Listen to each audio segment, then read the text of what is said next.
বাংলাদেশের দর্শক শুনছেন বা আমাদের তরফও যে আমরা শুনছি যারা, সেই বিষয়টা হলো যে এখানে যে সেরা 10 কারা রয়েছে এই তথ্য তো আমরা তুলে ধরছি, কিন্তু এখানে এই ফলাফলটা হচ্ছে কারণ, আর কারণটা হচ্ছে ফলাফল। ব্যাখ্যায় আমরা আসছি। অর্থাৎ এই যে সেরা 10-এ ভারত জায়গা করে নিয়েছে পরপর বেশ কতগুলো বছর, এটা এখন কারণে পরিণত হয়েছে। যুদ্ধাস্ত্রে পিছিয়ে কি মৌলবাদের দ্বারস্থ বাংলাদেশ? পাকিস্তান? বাংলাদেশ জুড়ে চলা নৈরাজ্যের পরিস্থিতি আর কতদিন? কি বলছেন আন্তর্জাতিক সম্পর্ক বিশেষজ্ঞরা?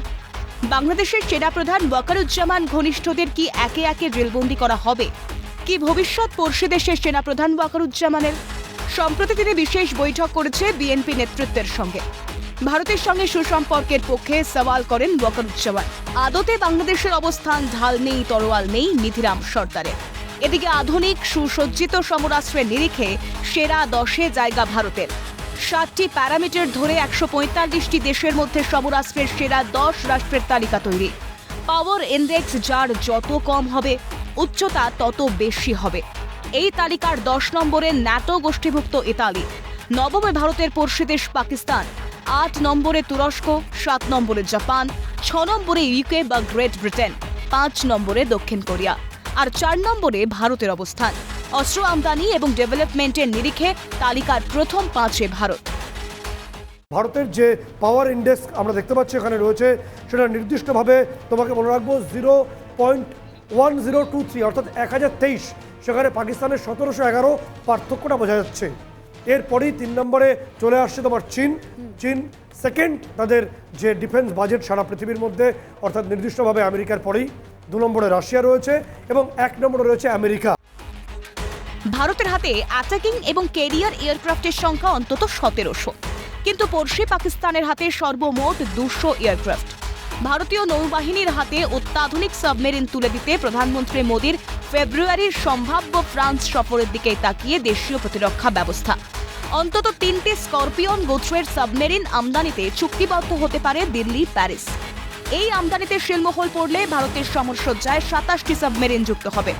প্রধানমন্ত্রীর ফেব্রুয়ারির সম্ভাব্য ফ্রান্স সফরে রাফায়েল এম এয়ারক্রাফট কিনতে চুক্তি স্বাক্ষর হতে পারে। এই অ্যাটাকিং এয়ারক্রাফটের ভারতীয় নৌবাহিনীর সদস্য হওয়ার অপেক্ষায়।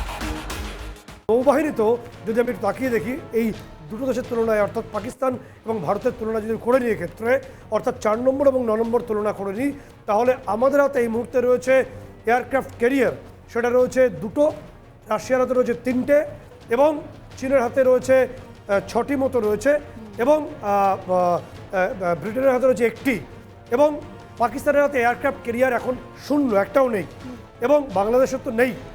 যেটা নরেন্দ্র মোদী দেশের প্রধানমন্ত্রী, তিনি এই যে সম্ভাব্য তার ফেব্রুয়ারিতে যে ফ্রান্স সফর হবে, সেখানে আমরা 3টি স্করপিয়ন গোত্রের সাবমেরিন পাবো। তাদের 24 এবং 3 অর্থাৎ 27টি হবে, এবং পাকিস্তানের কাছে রয়েছে 4টি মতো সাবমেরিন, এবং বাংলাদেশের হাতে 2টো পুরনো সাবমেরিন রয়েছে। তুল্যমূল্য বিচারে ভারত পূর্ব এবং পশ্চিমের দুই পড়শি থেকে ধারে ধারে এগিয়ে। এটাই সহ্য করতে পারছে না পশ্চিমের পড়শি পাকিস্তান। তাই মৌলবাদের আশ্রয় নিয়ে ভারতের শান্তি স্থিতি নষ্ট করতে কোমর বেঁধেছে। আর একই মন্ত্রে তারা দীক্ষিত করছে বহু পুরনো ভাই বাংলাদেশকেও। ইতিমধ্যে আগুনের স্তূপের উপর দাঁড়িয়ে বাংলাদেশ, বলছেন আন্তর্জাতিক সম্পর্ক বিশেষজ্ঞরা। ট্রাম্পের শপথ গ্রহণের দিকে তাকিয়ে দক্ষিণ এশিয়া। হোয়াইট হাউসে ট্রাম্প ঢুকলে অনেক সমীকরণ বদলাবে, ইঙ্গিত আন্তর্জাতিক সম্পর্ক বিশেষজ্ঞদের। ইতিমধ্যে বাংলাদেশের প্রাক্তন এবং অবসরের অপেক্ষায় থাকা সেনাকর্তাদের বিরুদ্ধে গ্রেফতারি পরোয়ানা জারি ইউনূস সরকারের। পাশাপাশি হাসিনার নিরাপত্তা উপদেষ্টা তারেক আহমেদ সিদ্দিকীর বিরুদ্ধেও জারি গ্রেফতারি পরোয়ানা। সম্প্রতি ভারতের সঙ্গে বন্ধুত্বপূর্ণ সম্পর্কের পক্ষে সওয়াল করা সেনাপ্রধান ওয়াকারুজ্জামানকেও জেলবন্দি করার সম্ভাবনা। কাশিমপুর সেন্ট্রাল জেলে তাকে বন্দী করা হতে পারে বলেই খবর। যে বক্তব্যগুলো আসছে, আমরা শুনতে পাচ্ছি, তাতে এই লোকটাকে আমার খুব একটা খারাপ মনে হচ্ছে না, কেননা এর মধ্যে বাংলাদেশ সম্বন্ধে যথেষ্ট ভালো ধারণা আছে, এবং উনি ভারতেরও অবদান সেটা এখনো পর্যন্ত সেভাবে অশেষ সঙ্গে ভারতের যুদ্ধের বাংলাদেশ বেশিক্ষণ টিকবে না, কিন্তু ওইভাবে তো যুদ্ধ হয় না। পাকিস্তানে যেটা করেছিল প্রক্সি ওয়্যার, উগ্রবাদী ছড়িয়ে দেওয়া, বাংলাদেশ সেই জিনিসটাও করছে। একই সঙ্গে হয়তো ওরা এই যে মহড়া টহড়াগুলো করছে, এগুলো তো উগ্রবাদীদের এনকারেজ। দুই পড়শি দেশ ভারতের সঙ্গে প্রচলিত যুদ্ধের পথে হাঁটলে দুই ভাইয়ের হার নিশ্চিত, দাবি বিশেষজ্ঞদের। সমরসজ্জায় কোন দেশের কাছে কি আস্তিনের তাস রয়েছে? প্রকাশ্যে আসে না কোনোদিন, বলছেন আন্তর্জাতিক সম্পর্ক বিশেষজ্ঞরা। বাংলাদেশ কোন কোন সমরাস্ত্রের শান দিচ্ছে এখনো অজানা, তবে ফ্রন্টাল আক্রমণে হাঁটবে না ঢাকা। দেশের মধ্যে মৌলবাদকে জাগিয়ে তুলে সন্ত্রাসবাদে মদদ দিয়ে ছায়া যুদ্ধে জিততেই চাইছে বাংলাদেশ, মত আন্তর্জাতিক সম্পর্ক বিশেষজ্ঞদের। সত্যজিৎ মুখোপাধ্যায়ের রিপোর্ট, ক্যালকাটা নিউজ।